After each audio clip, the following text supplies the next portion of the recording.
فرزدق شاعر، عرب کا مشہور شاعر راستے میں ملا، اس نے بھی آپ کو کہا کدھر جا رہے ہیں آپ نے فرمایا کوفہ، مجھے وہاں سے دعوت آئی ہے۔ اس نے کہا ان کے دل آپ کے ساتھ ہیں، تلواریں بنو امیہ کے ساتھ ہیں۔ کیا مطلب کہ وہ دوغلے لوگ ہیں، بھروسے کے لائق نہیں۔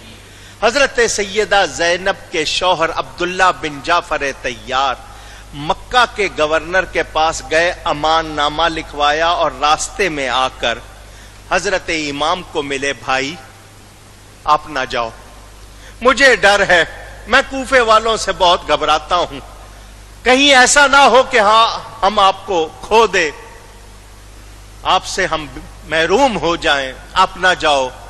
آپ نے فرمایا بھائی اب میں نکل چکا ہوں، میں واپس نہیں آؤں گا۔ اس نے کہا جی میں یہ امان نامہ لکھوا کے لایا ہوں کہ مکہ میں آپ کی حفاظت ہوگی، کوئی خطرہ نہیں ہوگا۔ فرمایا نہیں، میں ارادہ کر چکا ہوں۔ بہنوئی تھے، انہوں نے واسطہ دیا، میں آپ کو اللہ کا واسطہ دیتا ہوں، سب آپ کو روک رہے ہیں، پھر آپ کیوں جا رہے ہیں؟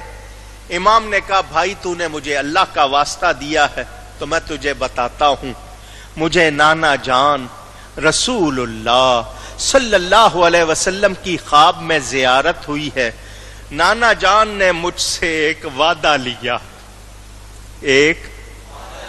لیا ہے، میں نے ان سے وعدہ کیا ہے میں اس کو ضرور پورا کروں گا خواہ کچھ بھی ہو جائے۔ حضرت عبداللہ بن جعفر نے کہا وہ وعدہ کیا ہے؟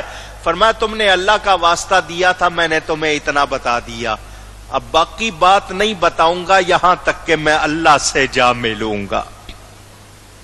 دل یہی کہتا ہے نانا جان نے یہی وعدہ لیا ہوگا، بیٹا جو قدم شریعت کے لیے اٹھایا ہے، اسلام کی سر بلندی کے لیے اٹھایا ہے، اسے واپس نہ کرنا، آگے بڑھنا، تمہاری اس قربانی کو رہتی دنیا تک یاد رکھا جائے گا۔ نانا جان نے ضرور دین کے لیے وعدہ لیا تھا۔